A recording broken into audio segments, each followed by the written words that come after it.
exposición de la palabra que traemos nosotros cada jueves. Estamos mirando el catecismo de Heidelberg. Hoy no voy a hablar muy duro, no inconvenientes en mi voz, pero confío que pueda expresar. Estamos hablando del catecismo de Heidelberg y dijimos que íbamos a ver 52 estudios, es decir, está preparado para 52 domingos.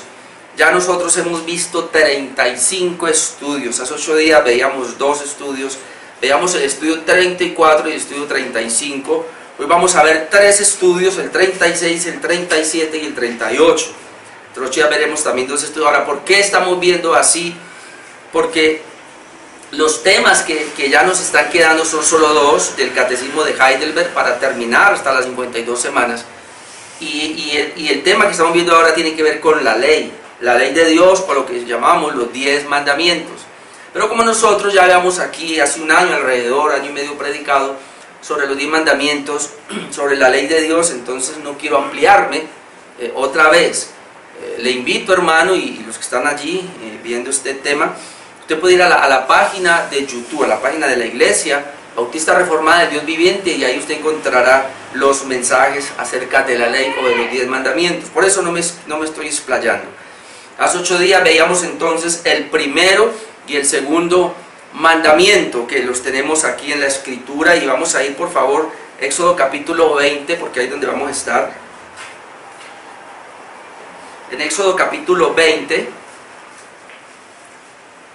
veíamos hace 8 días el primer mandamiento: no tendrás dioses ajenos delante de mí. Y veíamos el segundo mandamiento: no te harás imagen ni ninguna semejanza de lo que esté arriba en el cielo o en la tierra. Todo esto lo veíamos: no te inclinarás a ellas ni las adorarás. Hoy vamos a ver el estudio número 36, 37 y 38. Vamos a ver solo 5 preguntas, es decir, pregunta número 99 a la pregunta número 103, que abarca 3 estudios o 3 domingos. El domingo número 36 abarca 2 preguntas, el 37 2 preguntas y el último una pregunta, el estudio número 38. Entonces vamos a seguir con la ley de Dios. Como estamos mirando el tema de la ley de Dios, sería la parte número 2 de la ley de Dios, es decir, vamos a ver los mandamientos 3 y 4. Ya vimos los mandamientos 1 y 2, ahora los tenemos: no tendrás dioses ajenos delante de mí, mandamiento número 1, mandamiento número 2, no te harás imagen, ni te inclinarás a ellas, ni las honrarás. Vamos a seguir entonces, y el día número 36 del catecismo de Heidelberg sería la pregunta número 99. La pregunta número 99 es: ¿qué se ordena en el tercer mandamiento? ¿Qué se ordena en el tercer mandamiento? Y antes de contestarla, pues quiero leerle el mandamiento. Se encuentra en Éxodo capítulo 20, versículo 7, tercer mandamiento, donde nos dice: no tomarás el nombre de Jehová tu Dios en vano, porque no dará por inocente Jehová al que tomare su nombre en vano. Repito el texto: no tomarás el nombre de Jehová tu Dios en vano, porque no dará por inocente Jehová al que tomare su nombre en vano. Es decir, Dios quiere que su nombre sea honrado. Cuando Moisés, usted puede buscar después en Éxodo capítulo 3, le dijo: y me presento al pueblo de Israel que está esclavizado en Egipto, ¿y qué le digo? ¿Con quién es usted? ¿Qué nombre tiene? Y él dice: no pregunte por mi nombre, el nombre de Dios es admirable. Pero entonces él le dice: bueno, yo no me he revelado a ninguno con ese nombre, pero ahora, y de ahí sale la palabra, como lo llaman, el tetragramatón, o el Dios de las 4 letras. Entonces él dice: yo soy, la palabra ahí es yo soy el que soy, y de ahí es donde viene, y conocemos lo que es la aceidad de Dios, es decir, que el Señor tiene existencia por sí mismo. A Dios nadie lo ha creado. Dios es creador absolutamente de todo lo que vemos, todo lo que existe, planetas, animales, seres, lo que usted quiera, todo, piedras, árboles, lo que sea, fue creado por Dios, pero a Dios nadie lo ha creado. Es decir, Dios en su divina Trinidad, Padre, Hijo y Espíritu Santo, es la aceidad de Dios, es decir, Él tiene autoexistencia, Él existe por sí mismo, y entonces ese es el nombre del gran yo soy, o el Dios de las 4 letras, que se llama el tetragramatón. Ahora, ese nombre no se podía tomar en vano por su significado, por lo que indica.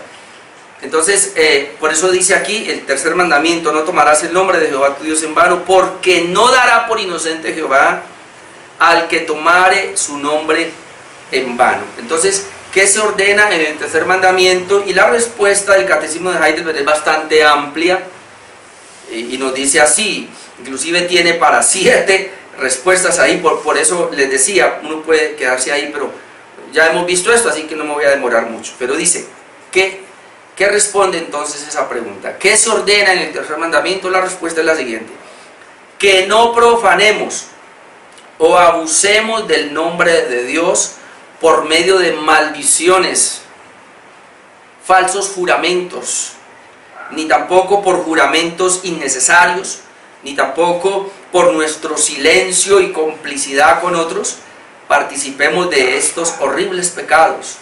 Y en resumen, que solamente usemos el nombre de Dios con temor y reverencia, para que así Él sea correctamente confesado y adorado por nosotros, y sea glorificado en todas nuestras palabras y acciones. Esa es la respuesta de este catecismo. Brevemente quiero explicar: que no profanemos o abusemos el nombre de Dios por medio de maldiciones, es decir, usted no puede decir en el nombre de Jesús maldigo a otras personas, o por Jehová, o por Dios, o por Jesucristo maldigo a otro, no. Tampoco falsos juramentos, hay gente que jura falsamente usando el nombre de Dios, ni tampoco por juramentos innecesarios, hay gente que mantiene con Dios en la boca toda hora mencionándolo. Y yo diría, no solamente juramentos innecesarios, sino que a veces oraciones donde usamos el nombre innecesariamente. Mire, una de las cosas que tenemos que tener cuidado al orar es pensar lo que vamos a decir. Porque a veces la gente cuando ora, y es una costumbre que tiene la mayoría de los cristianos, yo he escuchado a gente que es de la Reforma y oran así, pastores oran así. Un ejemplo, van a orar 2 minutos y en esos 2 minutos dicen como 30 veces la palabra Señor. Les dicen, Señor, aquí estamos delante de ti, Señor, queremos correr para hacer esto, Señor, porque tú eres bueno, Señor, porque para siempre tu misericordia, Señor. O sea, y es una muleta, una muletilla que tienen allí que debe quitarse. Entonces tenemos que tener mucho cuidado cuando vamos a orar, porque yo digo que esa es una manera de mencionar el nombre en vano, como dice aquí, de una manera innecesaria. O sea, se habla de Dios en el momento que se debe nombrar. Ni tampoco que por nuestro silencio y complicidad con otros participemos de estos horribles pecados. Es decir, podemos hacernos cómplices nosotros cuando vemos a un hermano o a una persona usando el nombre de Dios en vano o falsamente, y nosotros no estorbamos a esa persona, digamos a ser cómplices. Y dice, y en resumen, que solamente usemos el nombre, el santo nombre de Dios con temor y reverencia. Si hay algo que necesitamos nosotros, porque es que el nombre identifica a la persona. Pues hoy día no es así, pero anteriormente sí era así, sobre todo en este tiempo. El nombre decía, es más, el nombre decía las características de la persona. En cuanto a Dios es así. Cada nombre de Dios, nosotros aquí hemos visto también los nombres de Jehová, los nombres de Dios. Cada nombre de Dios, un ejemplo, Jehová Shalom, ¿no? Jehová es paz, el Dios de paz. Entonces, cuando uno dice Jehová Shalom, tiene que entender lo que está diciendo, es el Dios de paz, el Dios que nos ha reconciliado con Él, el Dios que nos permite la reconciliación con las demás personas.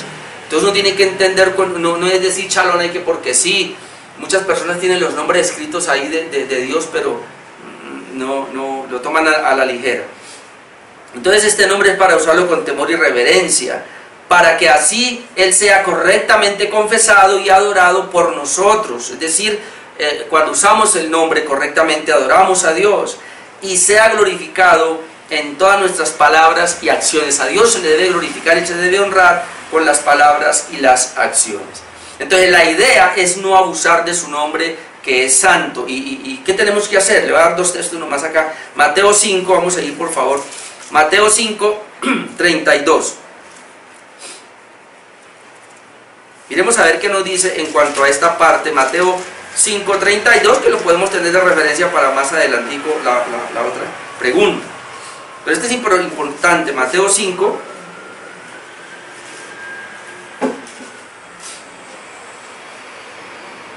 33, perdón, yo le dije 32, 33. Además habéis oído que fue dicho a los antiguos, no perjurarás. Aquí perjurarás es jurar, sino cumplirás al Señor tus juramentos. Eso es lo que dice la Biblia. Si yo le prometo a Dios algo, debo cumplirlo. Pero yo os digo, no juréis en ninguna manera. No se debe jurar en ninguna manera. Ni por el cielo, porque es el trono de Dios. Ni por la tierra, porque es el estrado de sus pies. Ni por Jerusalén, porque es la ciudad del gran rey. Ni por tu cabeza jurarás, porque no puedes hacer blanco o negro un solo cabello. Pero sea vuestro hablar sí, sí, no, no, porque lo que es más de esto de mal procede. Es decir, tomar el nombre de Dios en vano es jurar por él. Muchas personas en su diario vivir, como la gente no les cree, porque son mentirosos o han fallado, entonces o las personas juran o lo contrario, piden un juramento. Es decir, yo fui a tal parte, ¿qué? Le dicen así, no, en serio, se lo juro por Dios, ¿ve? Increíble eso, ¿no? Pero la gente hace así. Y aquí dice, otros dicen, no, por el cielo, no, por mi madre, no, por nada, dice, por nada de ninguna criatura, por Dios tampoco, obviamente. O si no, dice el jurito de la otra persona, a ver, júremelo. ¿Sí o no que se hace así? No le creo, bueno, júremelo. Y entonces, ¿y por quién? Dice, levante la mano, algunos quieren ponerle la Biblia. No, definitivamente no. Jesucristo nos da una pauta, y es que aprendamos a que el no es no y el sí es sí y no más. Porque lo que es de más, de mal procede. Es decir, hermano, usted me debe creer a mí. O sea, yo tengo que ser honesto y decirle a usted la verdad. Usted debe ser honesto y decirme la verdad. Y debemos ser honestos entre nosotros y decirnos la verdad para evitar este tipo de juramentos. Ahora, Mateo 10, 32 dice que esto no aplica, que no debemos confesar su nombre entonces, porque algunas van a decir, ay no, si no se puede confesar el nombre del Señor, entonces ¿cómo así? Pero mire lo que dice Mateo 10, 32, esto no quiere decir que no debemos confesar el nombre del Señor. Mateo 10, 32, dice, a cualquiera pues que me confiese delante de los hombres, yo también le confesaré delante de mi Padre que está en los cielos.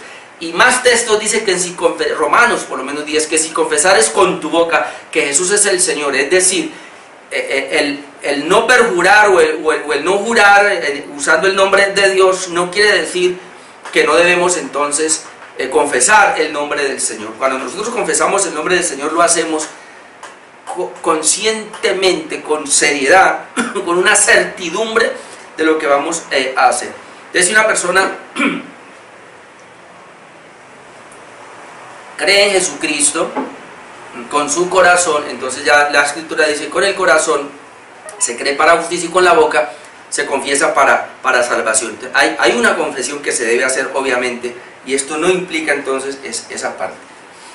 La pregunta número 100, que tiene que ver también con esta parte, dice, ¿es la profanación del nombre de Dios por medio de juramentos y maldiciones un gravísimo pecado que su ira, o sea la ira de Dios, su ira se enciende también en contra de aquellos que no ayudan en lo que pueden a detener y prohibir este pecado? Es una buena pregunta.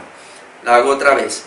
¿Es la profanación del nombre de Dios por medio de juramentos y maldiciones un gravísimo pecado que su ira se enciende también en contra de aquellos que no ayudan en lo que pueden a detener y prohibir ese pecado?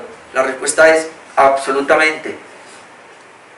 ¿Por qué? Porque no hay pecado más grande y que más provoque a Dios que la profanación de su nombre.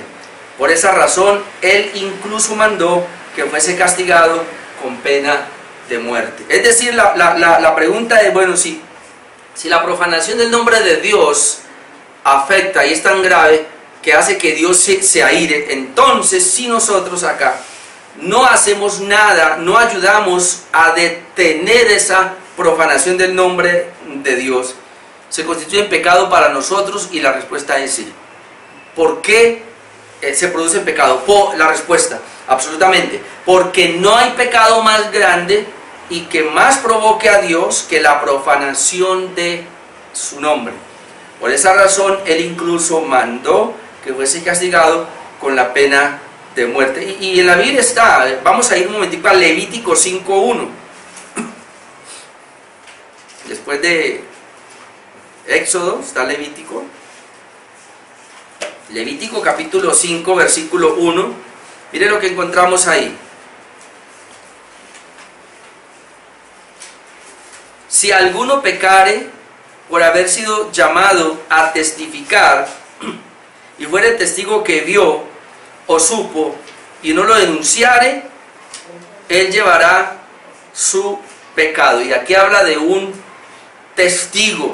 Si alguno pecare por haber sido llamado a testificar y fuere testigo que vio o supo y no lo denunciare, él llevará su pecado. Es decir, nosotros, como veíamos el domingo, no podemos, hermanos, algunos dicen arroparnos con la misma cobija. Es decir, esa expresión lo que indica es: yo no puedo taparle el pecado a mi hermano. Si hay un hermano que está profanando el nombre del Señor, yo no puedo taparle, porque yo adquiero esa responsabilidad. Y dice acá, si yo lo vi o lo oí, tiene que ser llevado delante de las autoridades y él va a sufrir. Eso está ahí, Levítico 5:1, pero mire Levítico 24:15. En Levítico 24:15 uno lo puede ver como más fuerte. Levítico 24:15 y 16.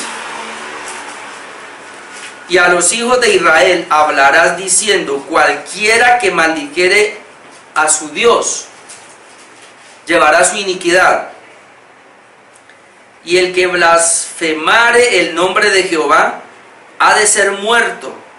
Toda la congregación lo apedreará, así el extranjero como el natural, si blasfemare el nombre, que muera. O sea, esto era tan terrible en el antiguo pacto, hermanos, y obviamente hoy no estamos bajo una pena de muerte, porque ya el Señor quitó la maldición, sería esta pena de muerte. Pero yo sí creo que una persona que no toma en cuenta el mandamiento número 3 de profanar el nombre de Dios, tomar el nombre de Dios en vano, va a llevar su consecuencia, porque esta es la ley moral de Dios que aún sigue vigente. Pasando al día número 37 y siguiendo otra vez con el mandamiento número 3, será la pregunta número 105, la pregunta número 101. Pero, ¿podemos jurar reverentemente en el nombre de Dios? O sea, el mandamiento, y ahí está: no tomarás el nombre de Jehová tu Dios en vano. Eso, por primera parte, no quiere decir que no confesemos el nombre de Dios, ya lo vimos que se puede confesar, pero la pregunta esta es importante: ¿pero podemos jurar reverentemente en el nombre de Dios? Y la respuesta es sí.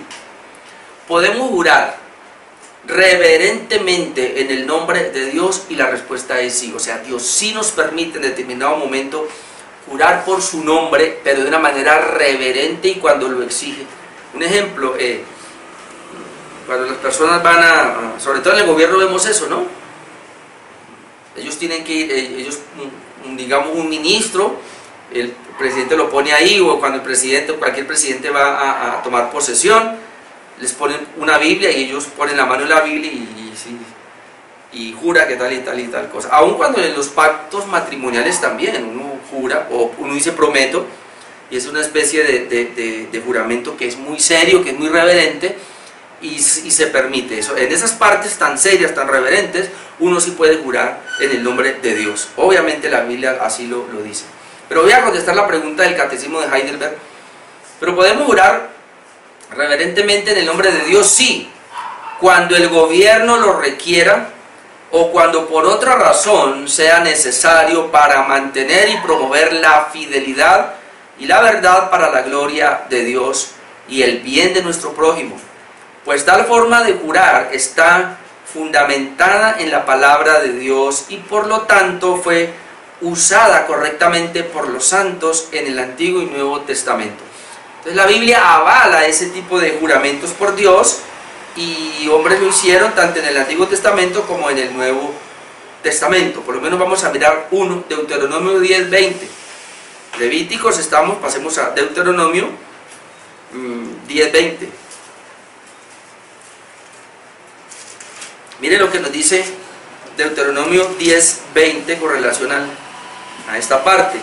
A Jehová tu Dios temerás, a Él solo servirás, a Él seguirás y por su nombre jurarás. ¿Sí ven? No es que la Biblia se esté contradiciendo. Cuando Él dice, no tomarás el nombre de Jehová tu Dios, ¿en qué? En vano. Es en vano. Y todo lo que es brujería y hechicería es en vano. Pero eso no indica que en momentos serios, como en este caso, como lo habíamos dicho, en un pacto matrimonial, en un voto que hacen las personas, no quiere decir que no se pueda hacer. Aquí lo está avalando, y también Hebreos 6:16, miremoslo en el Nuevo Testamento, Hebreos 6:16, y vemos que también lo avala. Tanto en el Antiguo como en el Nuevo Testamento vemos que los hombres de Dios usaron el juramento. Hebreos 6:16. Porque los hombres ciertamente juran por uno mayor que ellos, y para ellos el fin de toda controversia es el juramento para confirmación. Es decir, Dios permite, pero en momentos de solemnidad, de seriedad. Y ya dijimos que esos momentos son muy escasos, son muy obvios. No es que usted ande a toda hora prometiendo, porque es increíble. Otra vez vamos a usar el sí, sí y el no, no. Pero ¿por qué tenemos que no, en serio, ve. O sea, ya como que nos vamos a tal cosa, sí. No me cree, no, en serio. ¿Por qué quiere que le jure? No, pero ¿por qué hablamos así? Sí y sí. No y no más. No tenemos que decir, vea, le prometo, le garantizo, si quiere me voy con un martillo en el dedo para que me crea. ¿Qué quiere que haga para que me crea? ¿Qué sacrificio hago? No, ninguno. Entonces, esto fue usado por los siervos de Dios. Josué 9:15, mire, Josué, Antiguo Testamento. Veamos cómo también lo usaron. Josué 9:15.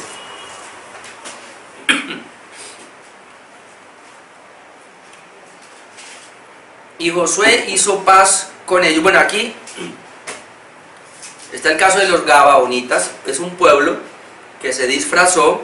Josué está conquistando, está destruyendo Jericó, destruyendo la ciudad de Ai. Los Gabaonitas, por el temor a ser destruidos, porque iban a ser destruidos, se disfrazaron, engañaron a Josué, dijeron que venían de tierras muy lejanas y que venían a ser siervos y que les perdonara la vida, pero ellos eran vecinos. Entonces, el punto es este, mire el 14. Dice, y los hombres de Israel tomaron de las... ¿cuál es lo que yo dije? El 15. Y Josué hizo paz con ellos, con los Gabaonitas, y celebró con ellos alianza, concediéndoles la vida. Y también lo juraron los príncipes de la congregación. Usted puede pues seguir leyendo allí, pero pasemos al 19. Dice, mas todos los príncipes respondieron a toda la congregación, nosotros le hemos jurado por Jehová Dios de Israel, por tanto ahora no los podemos tocar. ¿Cuál fue el juramento que hicieron Josué y todos los ancianos de Israel? Que los Gabaonitas no los iban a asesinar, que les iban a perdonar la vida y que ellos iban a ser sus siervos, porque era un pueblo que venía de muy lejanas tierras y todo. Cuando se dan cuenta que era un engaño, que habían sido engañados, ya no pudieron matarlos. A todas las demás naciones los mataron, pero a ellos ya no podían matarlos por cuestión del juramento, porque habían jurado. Entonces, ese es el punto. Lo que queremos decir acá es que el juramento es demasiado serio. A Romanos 1:9, pues para que vea que esto está en toda la palabra de Dios. O Romanos 1:9 nos dice, y aquí está Pablo diciendo, porque testigo me es Dios, a quien sirvo en mi espíritu, en el evangelio de su Hijo, de que sin cesar hago mención de vosotros siempre en mis oraciones. Cuando él dice porque testigo me es Dios, él está poniendo a Dios de testigo, o en otras palabras, está usando el nombre de Dios, o está jurando por Dios, está diciendo testigo de Dios. Ahora, esto es importante que lo tengamos en cuenta, ¿Por qué en determinado momento se pone a Dios como testigo o se puede jurar por Dios en este caso? Porque, hermanos, el único que conoce realmente el corazón de los hombres es Dios. Y por eso, cuando una persona va a usar el nombre de Dios, esto es tan grave que hay de aquel que use el nombre de Dios falsamente. Otra vez, Dios prohíbe el juramento falso. Es decir, si una persona viene y dice, no, Dios me es testigo, puede usar ese lenguaje, Dios me es testigo, como dijo Pablo acá, de que yo hice aquello, pero no lo hizo. Y como Dios conoce el corazón de esa persona y está usando el nombre de Dios, ya se las ves con Dios. Eso es muy serio. Muy serio. Entonces tenemos que tener cuidado. Por eso es mejor no poner nada. Es mejor, aunque la Biblia nos permite, y se puede usar el nombre de Dios y podemos poner a Dios como testigo para casos muy excepcionales. Yo diría que es mejor no hacerlo porque, para que no se vuelva una costumbre, y pues porque la Biblia nos dice que es mejor decir sí y decir no. La pregunta número 102, que sería la última pregunta entonces de este mandamiento número 3. ¿Podemos jurar por los santos, entre comillas, o por cualquier otra criatura? ¿Qué piensa usted? ¿Podemos jurar por los santos o por cualquier otra criatura? Nosotros ya hemos leído la escritura en Mateo donde dice definitivamente que no. Pero es bueno que entendamos esta pregunta. ¿Por qué dice que podemos jurar por los santos, entre comillas? Porque las personas, y sobre todo la Iglesia Católica en esa época y hoy día también, creen, tienen una idea, que cuando una persona muere y la persona sobrada en obras, es decir, fue una persona extremadamente buena y ella murió, entonces esas obras la salvaron a ella, pero le sobraron obras, entonces pasó a ser un santo. ¿Cómo le llaman hoy día? Beatos. Los beatifican. Los canonizan, ¿será? Beatifican, los canonizan. Cuando usted va a la Iglesia Católica y usted puede ver esa cantidad de santos que hay ahí, muñecos, digo yo, no, que este es Santo Tomás de Aquino, no, que este es Tertuliano, no, que este es, bueno, Aristóteles no, pero ponen todos los... Entonces, la gente como que, el Señor, por él, lo pone a él. No, definitivamente no. La respuesta es no, porque un juramento legítimo, otra vez, no jurarás, no tomarás el nombre de Jehová, tu Dios, en vano, pero sí se puede, si no es en vano, pero porque un juramento legítimo es una invocación de Dios, para que Él, como el único escudriñador del corazón, dé testimonio de la verdad y me castigue si juro falsamente. Este honor no le corresponde a ninguna criatura, O sea, el único honor y el único nombre realmente que no debe ser blasfemado, que no debe ser tomado en vano, es el nombre de Dios. Es más, ¿para qué usted pone a su mamá? ¿Para qué usted pone al pastor? Por el pastor. Yo no soy nada. Mi mamá o un familiar suyo muy alto, qué sé yo, no es nada. O sea, todos somos iguales. Entonces, ¿para qué poner uno igual ahí? No. Por eso Dios en ciertas ocasiones, en ciertas oportunidades, permite más bien que se tome su nombre, porque ese es el único nombre admirable, grande, poderoso y que tiene testimonio. El nombre de nosotros no tiene testimonio para nada. Entonces solo se debe poner a Dios como testigo. Ya vimos un pasaje, pero miremos 2 Corintios 1:23. Solamente a Dios se debe poner como testigo. 1 Corintios 1:23. Miren lo que dice. Pero nosotros predicamos es segunda, estaba en primera, yo sí decía, me sonaba raro. 2 Corintios 1:23. Mas yo invoco a Dios por testigo sobre mi alma, dice el apóstol Pablo, que por ser indulgente con vosotros no he pasado todavía a Corinto. Es impresionante. Mas yo invoco a Dios por testigo sobre mi alma. O sea, estaba tan seguro de lo que estaba diciendo que pudo invocar a Dios como testigo. Entonces solo se debe poner a Dios como testigo si usted quiere. Y otra vez, no es una costumbre, no es para que usted lo ponga, sino que yo diría otra vez en aquellos momentos tan ceremoniales. Es decir, usted le van a dar un trabajo y ese trabajo después usted va a manejar dinero y le dice, usted promete que no se va a llevar un peso. Y puede ser que tengan esa manera y le toque, pero hay entidades del Estado que sí tienen y nos toca. Entonces, hay gente, no, yo no, porque la Biblia dice no, que no hay que jurar, la Biblia dice que no tome el nombre de Jehová tu Dios, pero dice en vano. Otra vez, mire la palabra en vano. Si es algo que es legal, que es legítimo, que usted lo va a hacer con honestidad, se puede poner a Dios como testigo porque aquí lo dice la Escritura. Pero eso sí, otra vez no debemos jurar por ninguna criatura porque así dice el catecismo contesta. La pregunta otra vez, ¿podemos jurar por los santos entre comillas y por cualquier otra criatura? No, ni por los santos ni por ninguna otra criatura, porque un juramento legítimo es una invocación de Dios, para que Él como el único escudriñador del corazón dé testimonio de la verdad y me castigue si juro falsamente. Este honor no le corresponde a ninguna criatura, ya lo vimos en Mateo 5, pero vamos a mirarlo también en Santiago 5:12, no le corresponde a ninguna criatura. Después de Hebreos, encontramos a Santiago 5:12, mire que está muy con Mateo. Santiago 5:12. Pero sobre todo, hermanos míos, no juréis, ni por el cielo, ni por la tierra, ni por ningún otro juramento, sino que vuestro sí sea sí, vuestro no sea no, para que no caigáis en condenación. Otra vez, sí, acostumbremos. Yo no sé si usted es de los que se acostumbra a ir más allá, y por lo general lo hacemos.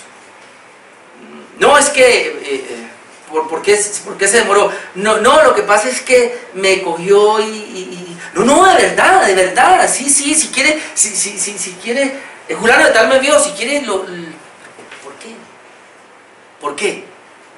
O sea, la persona debe creerle, o es que hemos llegado a ser tan mentirosos que ya no nos creen. No, otra vez Santiago y Jesucristo, al sí y no. Y el día del Señor número 38, que es una pregunta nomás, sería la pregunta número 103, el cuarto mandamiento. Obviamente yo pudiera quedarme ahí todo un estudio, porque inclusive hicieron un solo estudio, un solo domingo para ese mandamiento. Mandamiento número 4. ¿Qué ordena Dios en el cuarto mandamiento? Ahora vamos a mirar ese mandamiento. Acá en la Escritura, el cuarto mandamiento, es larguito, obviamente, ya lo tenemos. Acuérdate del día de reposo para santificarlo, pero es largo. Vuelvo y le digo, esto se lleva un estudio, pero yo lo voy a sacar en 10 minutos. Mandamiento número 4 diría aquí, acuérdate del día de reposo para santificarlo. 6 días trabajarás y harás toda tu obra, mas el séptimo día es reposo para Jehová tu Dios. No hagas en él obra alguna. Tú no lo hagas, ni tu hijo, ni tu hija, ni tu siervo, ni tu criada, ni tu bestia, ni tu extranjero que está dentro de tus puertas. Y aquí está la razón. Porque en 6 días hizo Jehová los cielos y la tierra, el mar y todas las cosas que en ellos hay, y reposó en el séptimo día. Por tanto Jehová bendijo el día de reposo y lo santificó. Sería bueno que usted le preguntara a un adventista del séptimo día o a un judío. Ellos, el día de reposo, en este caso para ellos es el Sabbat, día de reposo. Normalmente para nosotros sería el sábado. O sea, el antiguo pacto daba el séptimo día, porque ellos contaban el primer día domingo y terminaba el séptimo y último día, que era el sábado. Entonces ellos no quebrantan ese día. Ahora, lo interesante de ese día es que, y la razón que da acá, es porque el Señor trabajó 6 días, y en 6 días hizo todo, y en el séptimo día reposó y permitió que reposara todo. Es decir, hermano, Dios no quiere que seamos, perdone lo que voy a decir, unas bestias. A Dios le gusta el descanso, a Dios le gusta el reposo. Lo que pasa es que nuestra tecnología hoy día y por tanto hoy día quieren poner a las personas a trabajar todo el tiempo. Es más, las empresas por lo general le dan un día de descanso.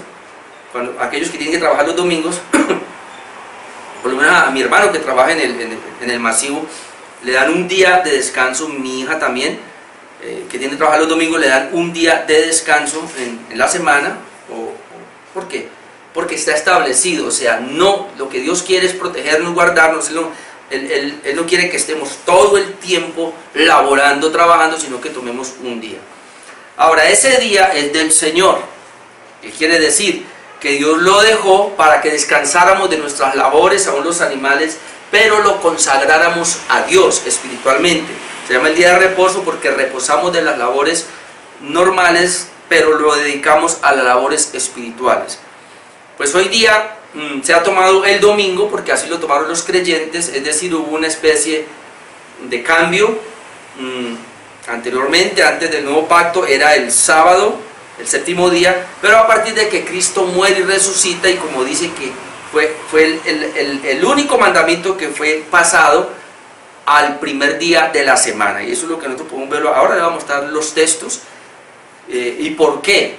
Porque nosotros, a partir del primer día de la semana, se celebra la resurrección de Jesucristo, y Jesucristo nos dio el reposo a nosotros. Es más, el día de reposo, como usted lee Hebreos, usted se va a dar cuenta que que tipificaba a Cristo. Es decir, ese descanso realmente era Cristo, una tipología de Cristo. Entonces, como Cristo ya está en nosotros ya hemos reposado. Cristo es nuestro día de reposo. Como Cristo es nuestro día de reposo y Él resucitó el primer día, entonces ahora nosotros lo sacamos el día de reposo, o en este caso el día del Señor mejor, que es el primer día de la semana, como lo dice la Escritura.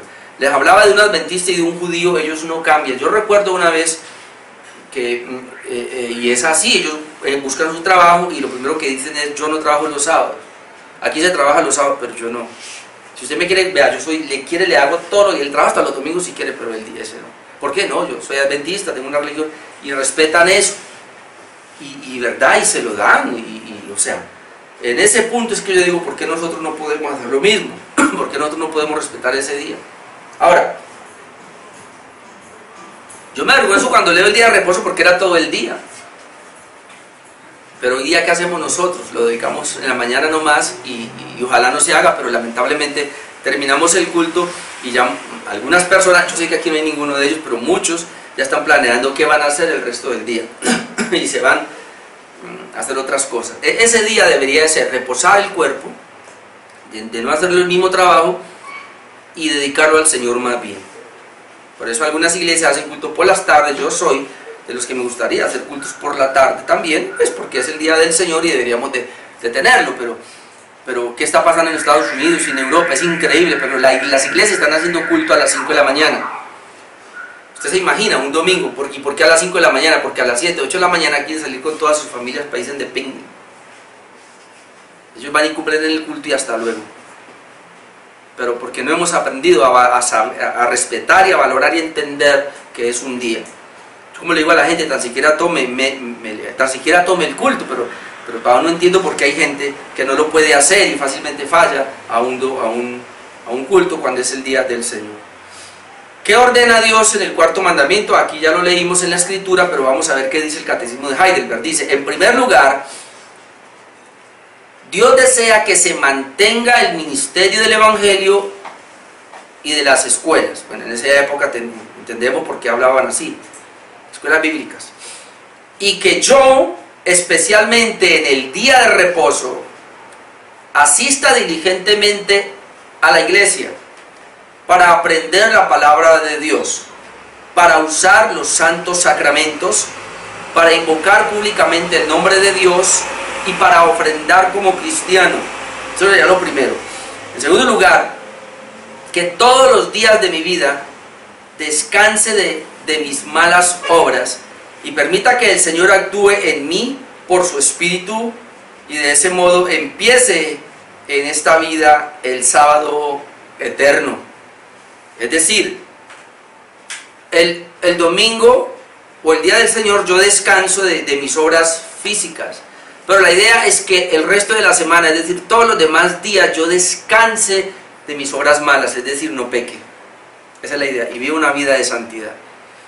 No es como algunos que creen, no, es el día del Señor el domingo, entonces desde el viernes, o sea, el lunes se espelucan, el martes, el miércoles, ya para ir el viernes o el sábado como que están arreglando las cosas con Dios para venir el domingo al culto. Eso tampoco.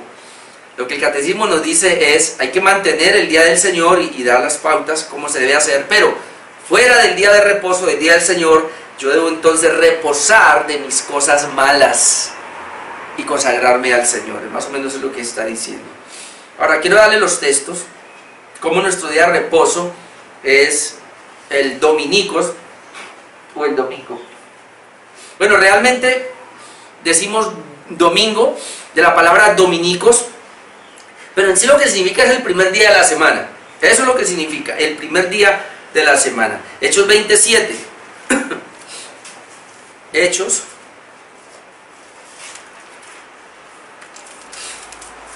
Capítulo 20, versículo 7. Dice, el primer día de la semana, y eso que en Juan, en todos los evangelios dice que Jesús resucitó, ¿cuándo?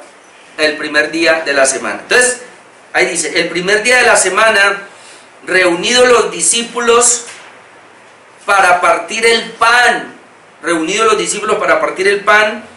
Pablo les enseñaba, habiendo de salir al día siguiente, y alargó el discurso hasta la medianoche. Además de que partían el pan, es decir, participaban de la Santa Cena, había enseñanza, había predicación, y al participar de la cena, ellos cantaban un himno o dos himnos. Eso lo hacían el primer día de la semana, que es el día domingo. Y en 1 Corintios 16, vamos a ir más adelantico, también tenemos otro texto, 1 Corintios 16, 1 y 2. 1 Corintios 16, 1, en cuanto a la ofrenda para los santos, haced vosotros también de la manera que ordené en las iglesias de Galacia, o sea, todas las iglesias.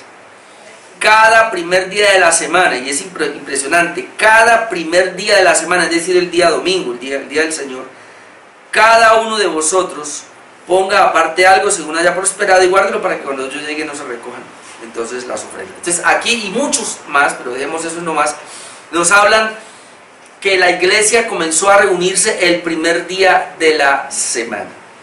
Ahora entendamos esto, Dios, el día de reposo se hizo porque Dios trabajó los primeros 6 días y en el séptimo descansó, reposó de su trabajo. Pero ese reposo era una tipología de Jesucristo. Es decir, el séptimo día habla de Cristo. Cristo es el reposo. Cristo viene y Él guardó el día de reposo. Jesucristo lo guardó, hasta Cristo lo guardó y todos los discípulos lo guardaban. Pero cuando Cristo resucita, muere y resucita el primer día de la semana, como Cristo es el reposo, y ese día de reposo apuntaba a Cristo, y Cristo resucita el primer día de la semana, entonces la iglesia ahora ya no está mirando la tipología de Cristo, el día de reposo que era una tipología, sino que la tipología ya se cumplió. Al cumplirse y al ser Cristo el reposo para el creyente, entonces ahora el creyente comienza a celebrar el día de que está reposado, de que tiene reposo, el día de la resurrección. Y por eso, a partir de ahí, la iglesia comenzó a reunirse el primer día. Y hasta nosotros hoy día nos reunimos el primer día. Ahora, ¿es pecado que se reúnan los sábados? Bueno, pues si no tienen el entendimiento, ¿qué podemos hacer? Pero eso no lo va, yo no creo que una persona se condene por un día. Aún Pablo dice que día de reposo y que cada uno mirará. Ahora, lo bíblico es que tengamos, como algunos han dicho, un día. Pero si la Biblia nos dice que es el día del Señor, el primer día de la semana, pues hagámoslo el primer día de la semana. Y si alguien quiere el sábado, bueno, pues saque el sábado, pero por lo menos repose. O sea, repose un día de sus labores. Es mandado por la palabra de Dios. Y ese día dedíquelo a los ejercicios espirituales. Pero otra vez, yo soy de los que cree que debe ser el el día del Señor, el domingo. Bueno, y si me toca trabajar, bueno, arregle eso, usted puede arreglarlo. Yo soy de los que cree que se puede hacer. Usted puede hablar con su jefe, usted puede hablar con su trabajo, y si es independiente, pues busque otra persona y páguele para que esté ese día y usted dedíquelo al Señor. Será más bendecido si lo hace así, si obedece la palabra. Entonces ahí está el cuarto mandamiento. Dentro de 8 días vamos a ver otros dos, el quinto y el... Ya es la primera tabla, ¿no? Ya evacuamos la primera tabla, que decíamos hace 8 días que tiene que ver con Dios. La primera tabla tiene que ver con Dios, mi amor hacia Dios. ¿Cómo yo amo a Dios? No teniendo dioses ajenos delante de Él. Dios es mi prioridad. ¿Cómo yo amo a Dios? No me hago imagen, no me inclino ante ellas, no me hago ninguna imagen de Dios, sino que lo adoro a Él porque Él es Espíritu. ¿Cómo yo adoro a Dios? No tomando el nombre de Jehová, su Dios en vano, el nombre de Dios en vano, sino teniendo cuidado y acordándome del día de reposo para santificarlo. La palabra santificarlo es separarlo. Tomo el día de reposo y lo separo, me consagro a Él. De esa manera yo estoy honrando a Dios, y sería la primera tabla. Entonces vamos a comenzar a ver la segunda tabla, que tiene que ver con mi amor hacia el prójimo, porque el gran mandamiento que llamamos 8 días se resume en dos.